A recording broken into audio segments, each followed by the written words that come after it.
Good afternoon. I'm delighted to be here and to join this session of the B4E Summit. Many of you may well wonder what is a social entrepreneur, and for that matter, what is Ashoka?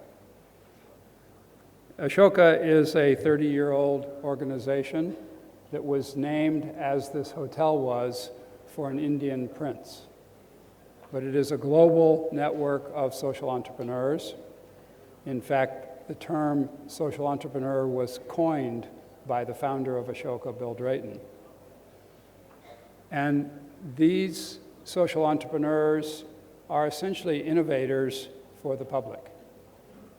They are tackling social problems that sometimes the larger entities in society have not yet turned their attention to, and in many cases, they are providing very pertinent solution ideas for things such as the environmental challenges that we face. One sector in particular, clean energy, that's very pertinent to what we're talking about at this summit, looks very much ready to go mainstream. So I want to dwell a little bit on what social entrepreneurs have already contributed and can contribute in the future, including providing access to markets for large companies and proven business models.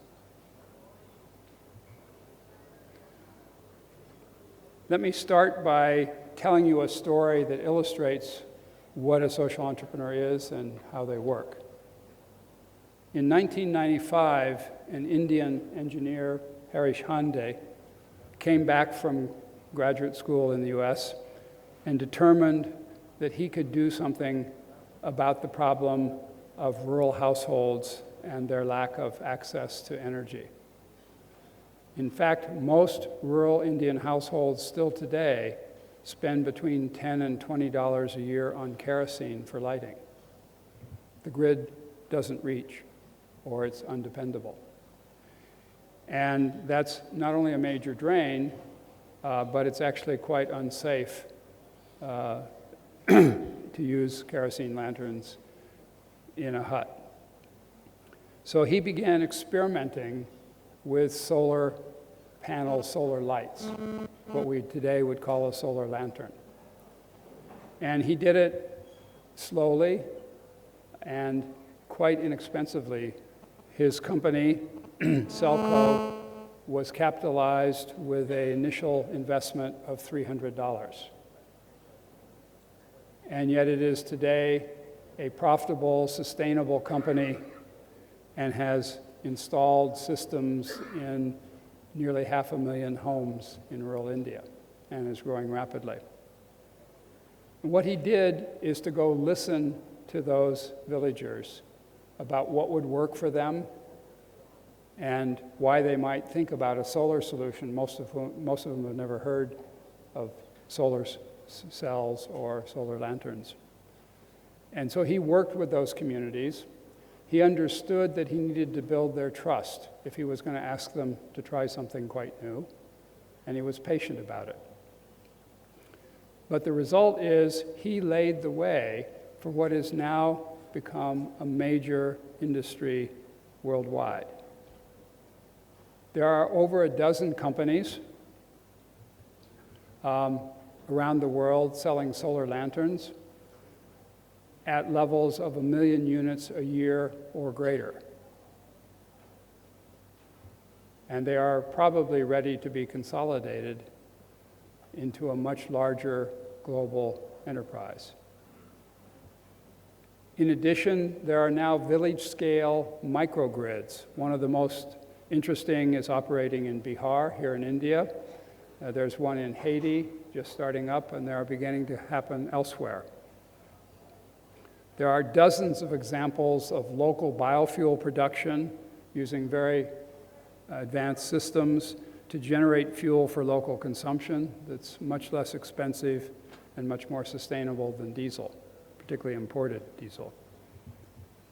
And perhaps most interestingly, there is now a huge wave of innovation on clean energy cook stoves, both solar and other versions, that can be self-assembled from pre-printed materials and cost as little as $8. So just to give you a sense of that these things are quite real, one of Ashoka's partners has actually studied 50 of these off-grid clean energy social enterprises around the world. And the map gives you a feel for their distribution and the fact that they're quite real. And they're addressing almost 1.5 billion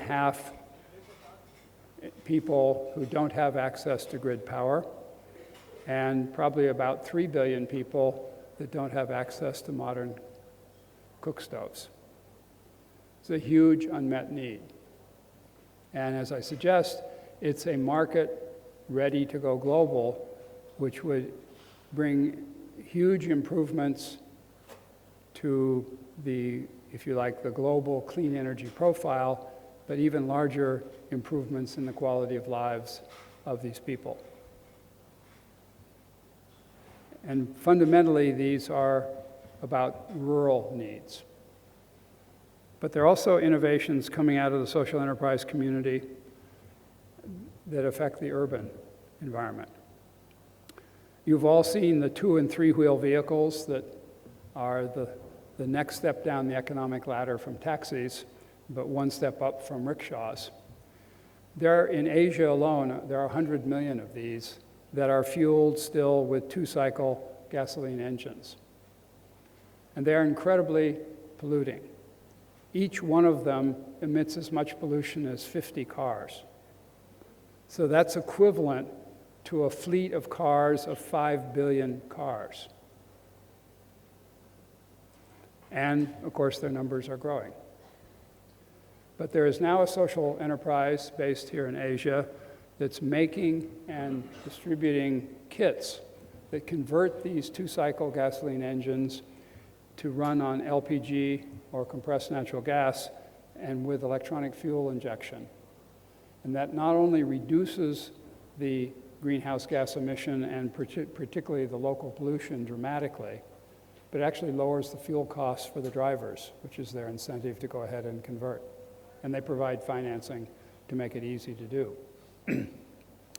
So that's a win-win every way you look at it. It's a win for the environment, it's a win for the drivers, and it's a win for the municipal authorities that would like to improve the transport solutions and the environmental solutions at the same time. So those are, if you like, very quick examples of what social entrepreneurs can contribute. And of course, it's not restricted to the clean energy segment, but that's the pertinent examples for today.